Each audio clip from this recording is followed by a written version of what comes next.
কথা মানুষের পাওয়া সবচেয়ে অদ্ভুত উপহার। এই কথাই মানুষকে এই সংসারের সমস্ত প্রাণীর থেকে ভিন্ন করে তোলে, সংসারের সবচেয়ে উপরে নিয়ে যায়। এই কথার কারণেই আমরা একে অপরের সাথে ভাব আদান প্রদান করি।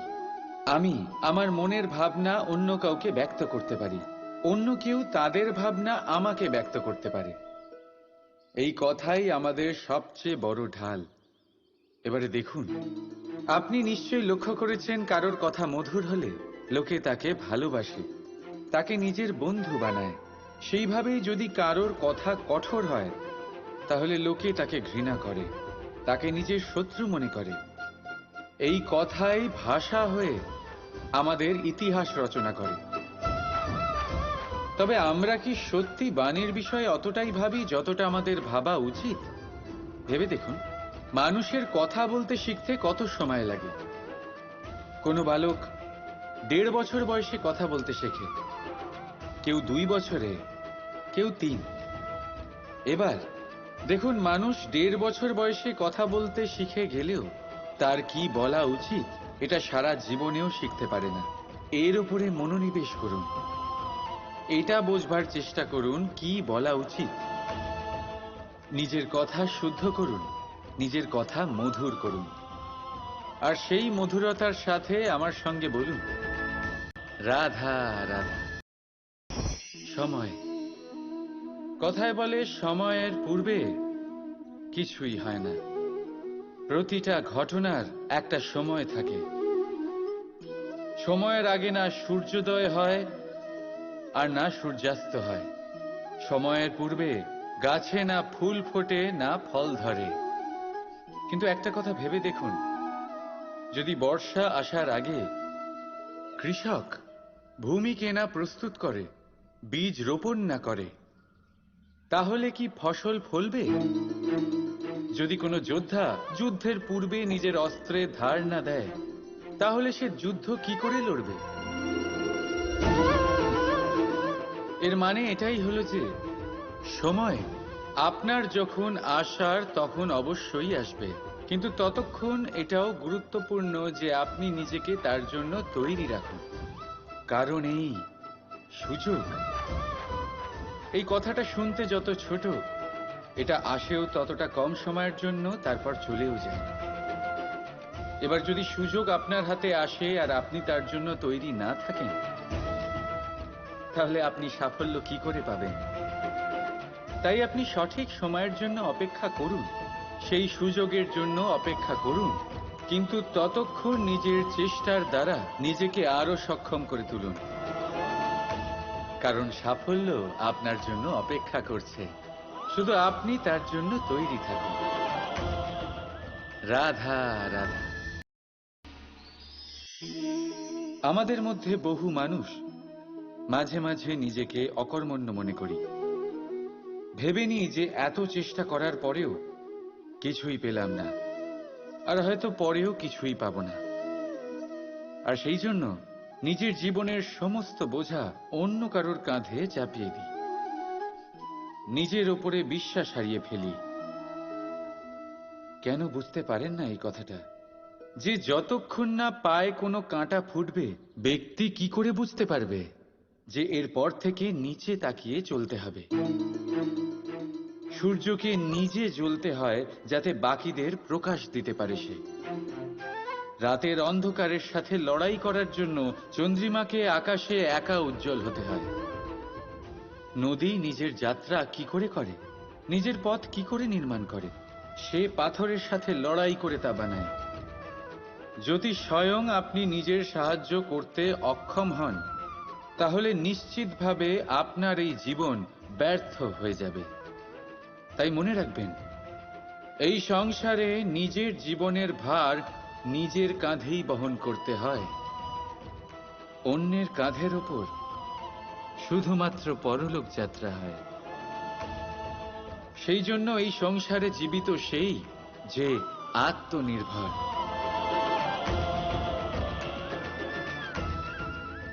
রাধা রাধা।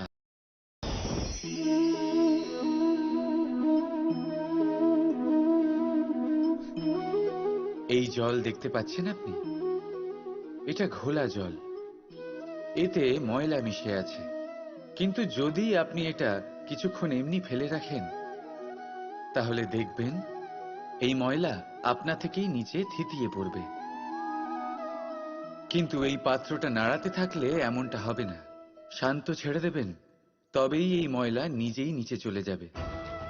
ঠিক সেইভাবেই যখন আমাদের জীবনে কোনো সমস্যা আসে, কোনো অশান্তির সৃষ্টি হয়, তখন উত্তেজিত হয়ে পড়লে, নিজের সংযম হারিয়ে ফেললে আমরা এর সমাধান পাব না। শান্ত থাকলে তখনই সমস্যার সমাধান পাব। তাই মনে রাখবেন, ধৈর্য আর সংযম দ্বারা শান্ত মনে বিচার করলে যত বড়ই সমস্যা হোক না কেন, তার সমাধান আপনি অবশ্যই পাবেন।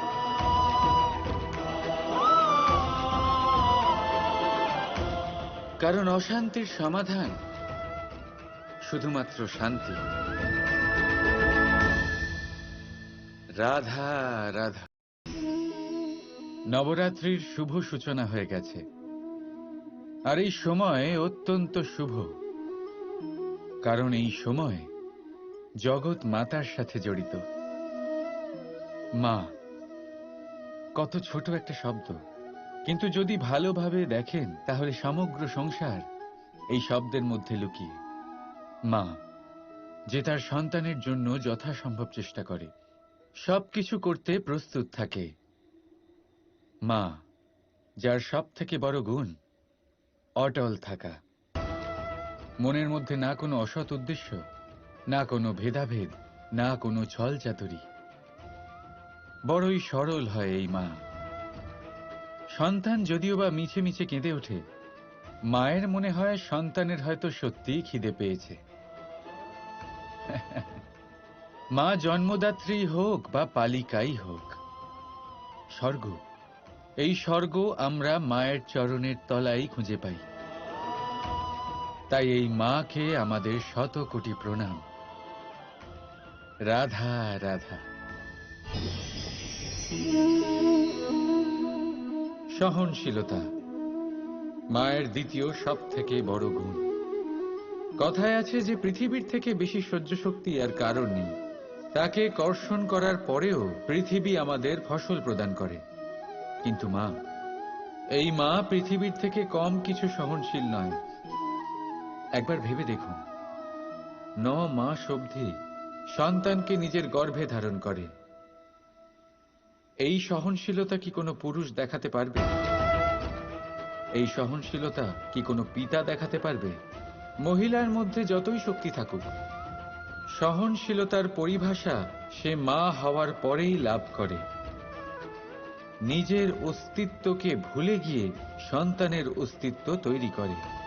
গর্ভে শিশুর পদাঘাত খেয়েও আনন্দের সাথে তাকে দুধ খাওয়ায়। এই হলো মা।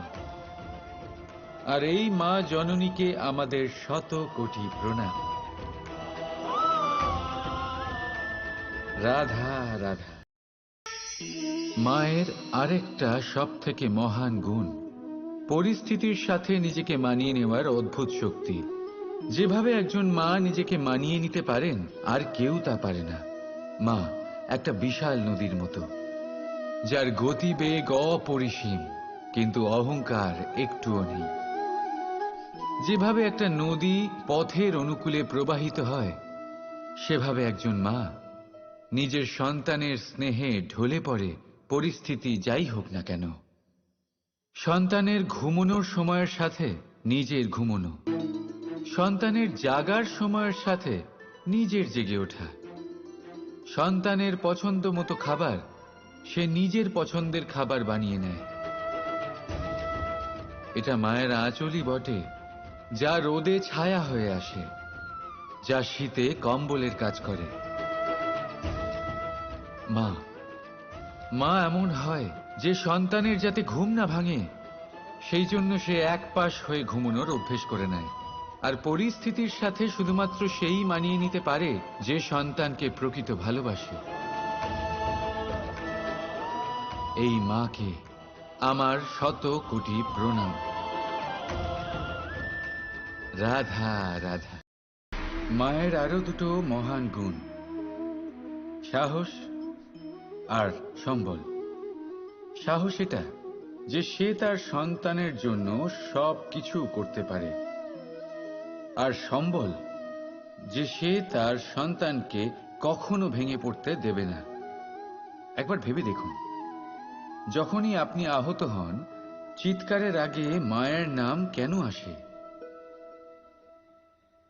ভেবে দেখুন, যখন আপনার শক্তির প্রয়োজন পড়ে, সাহসের প্রয়োজন পড়ে, সামনের পথ আপনি দেখতে পাচ্ছেন যা অত্যন্ত কঠিন মনে হচ্ছে, তখন মুখ থেকে মায়ের নামই কেন বেরোয়? কারণ মা আমাদের সাহস যোগায়, মাই আমাদের ভরসাও যোগায়। মা জানেন কি করে আমাদের আঙুল ধরে আমাদের হাঁটতে শেখাতে হবে। মা এটাও জানে যে কিভাবে কান ধরে আমাদের সঠিক পথে নিয়ে আসতে হবে।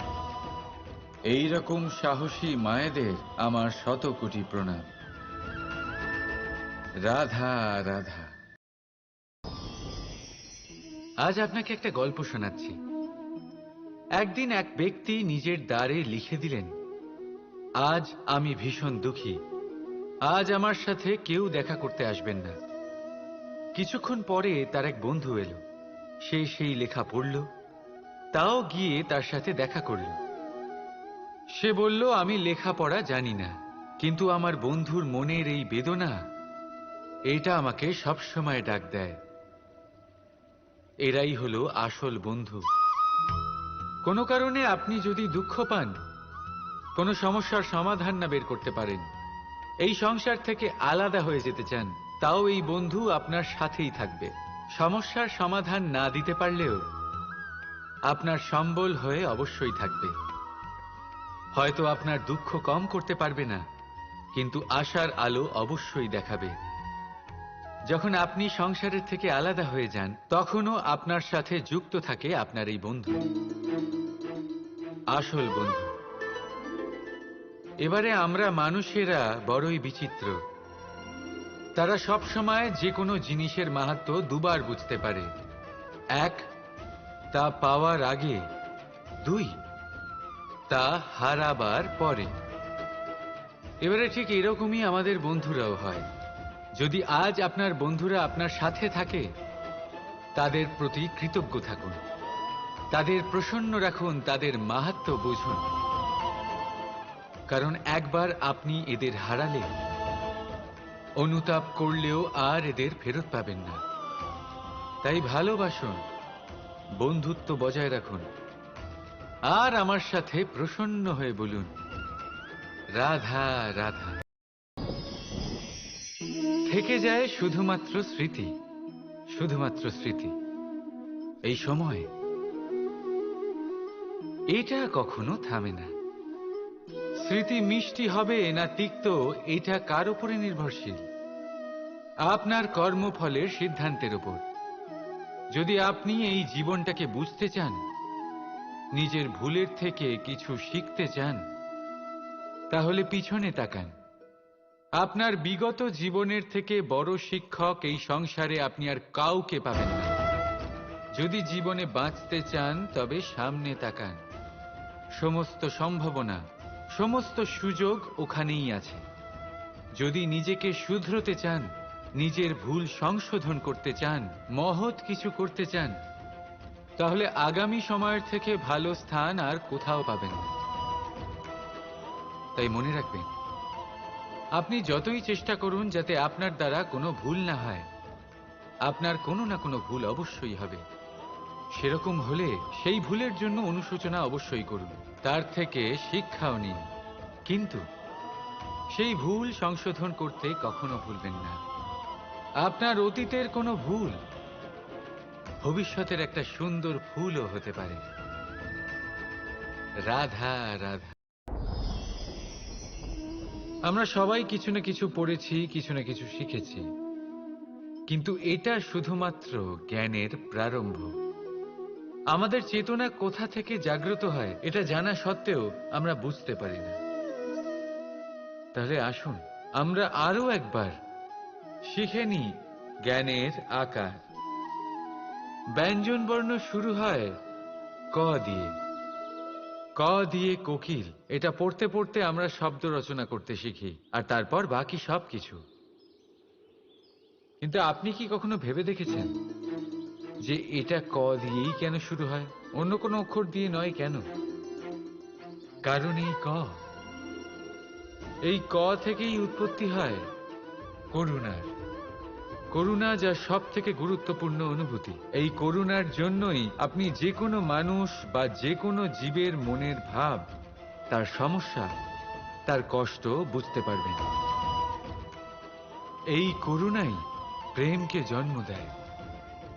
এই করুণাই আমাদের বিবেককে জাগিয়ে তোলে। তাই ক দিয়ে করুণা যদি আপনি শিখে যান, তাহলে জ্ঞানে জ্ঞানী হতে অধিক সময় কখনোই লাগবে না। রাধা রাধা। আমাদের কোনো স্থানে পৌঁছতে গেলে একটা মাধ্যমের প্রয়োজন হয়। কিছু মানুষ এই মাধ্যমকে রাস্তা বলে, কেউ পথ বলে, আবার কেউ বলে সরণি। মানুষ নিজের লক্ষ্যে পৌঁছানোর জন্য এই পথেরই খোঁজে থাকে। কিন্তু মানুষ একটা কথা বুঝতে পারে না, যে এই পথে এগোতে গেলে এই পথকে পিছনে ঠেলাও অত্যন্ত প্রয়োজন। যদি এটা করার ক্ষমতা আপনার না থাকে, তাহলে আপনার পথ আপনাকে লক্ষ্যে পৌঁছতে দেবে না। দ্বিতীয় কথা, যদি নিরন্তর চেষ্টা আপনি করতে পারেন, যদি সেই ক্ষমতা আপনার মধ্যে থাকে, তাহলে আপনি যখন চাইবেন, যেখানে চাইবেন, নিজের পথ নিজেই বানাতে পারবেন। রাধা রাধা। মানুষ মানুষ যখন জন্ম নেয়, তখন তার সাথে তার জিহ্বাও জন্ম নেয়। কিছু বছর পরে তার দাঁতও ওঠে, আর বৃদ্ধ অবস্থায় এই দাঁত তার সঙ্গ ছেড়ে চলে যায়। কিন্তু জিহ্বা তখনও সঙ্গ দেয়, কারণ দাঁত কঠোর হয় কিন্তু জিহ্বা কোমল হয়।